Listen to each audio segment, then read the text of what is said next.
Hello, welcome to the Mantis Garden. I'm Simon, and today what I'm going to do is a revision of an old video I did when I had a really bad camera and no microphone and terrible lighting. So hopefully this is going to be a vast improvement on it.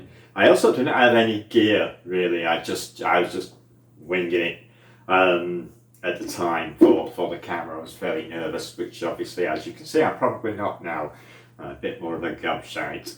Anyway, waxworms. Predominantly what I'm interested in with waxworms is not the worms themselves, but the moths.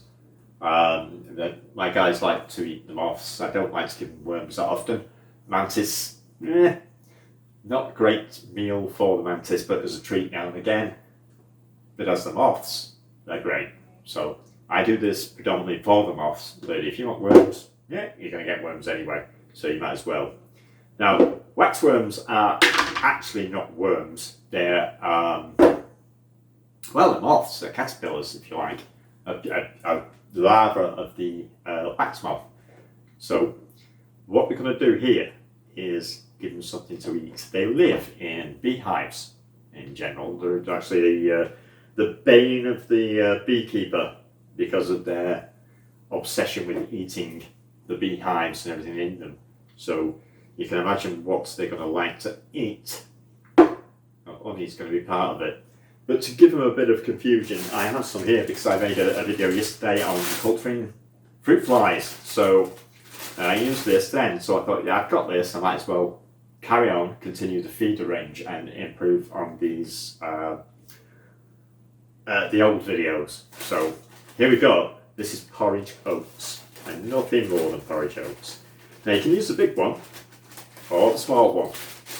There's the great chunky thing, but this is pretty much like frass. This is what comes out of bloody mealworms, really. That's what it feels like. And this is what we're going to use. We're going to use this and some honey. I've just had to warm this honey up because it crystallised. I always keep honey in here because the mantis do like a bit of honey. Now you can do this with your fingers, but I suggest if you do, you use a glove. Otherwise you'll be getting sticky honey off your fingers for the next 3 weeks. Now, it's not good. The mantis love you though. They like eating your fingers. What we want is a sticky sort of gooey ball here. Let's get some more of this in and get it in here. In fact, I might as well use it all here. Yeah, not a lot here anyway. About a quarter of a jar I've put in there. Which is enough to convince these waxworms that this is actually a beehive. Because that's what they're going for. As you see, this container's nothing special. This is actually a sandwich box. And I drill a few holes in the top. And for this one, I'm going to be putting organza mesh behind the holes because the tiny little waxworms can escape. But don't panic if they do. They'll just die. So it's not really a big worry. They're not going to start eating your carpet or anything, or eating your floorboards. It's not a hideous thing to have around when they escape. These are like sandwich things, and I use these for breeding isopods. It's not my main isopods, it's the isopods I use to breed. I just put about 40 in one of these, leave them about a month, and then take 100 out and put them where they're supposed to go. And they're very convenient because I can keep them near warmth a lot better than the other ones, and without heat pads, of course. Don't like heat pads, not good things. And I end up with lots and lots of baby isopods. Oh, there you go. But this isn't about isopods. So that's all I've got now is a messy, gooey, sticky thing of porridge that smells pretty good actually. It's not that bad. I mean, to be honest, this is just seriously honey and porridge oats. So some poor person in Scotland is actually eating this for breakfast. Anyway, now we need the other thing that the moths actually need. When they come out, when they hatch, they'll go into a pupa, and when they hatch, they'll come out as moths, and then they'll mate. But they need something to lay their eggs on, and this is where the absolute expensive, top of the range thing comes into play. This is an intermission because obviously I didn't have the thing that I wanted. I hadn't got it out. So if you like this video, please give that a like. so far, and maybe subscribe. And you can come back later and see what else I've got. Now here's the expensive thing I told you about. It's a kitchen roll, a tube from a kitchen roll, or even a toilet roll. Doesn't really matter, they don't care. So I'm just going to chop this in half, probably would have been better toilet roll, and chuck it in. Now, to be honest with you, I should have put a couple of more in there, but I didn't have them. I'm not going to the toilet, especially for this.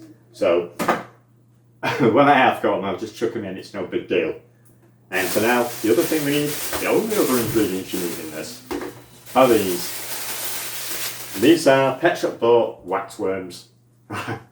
These actually have some pupae in them already.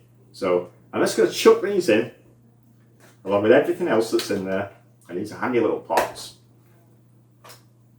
Now chuck them in. And you can still steal one now and again if you really want to feed the guys something. Just give them a shake to roll around.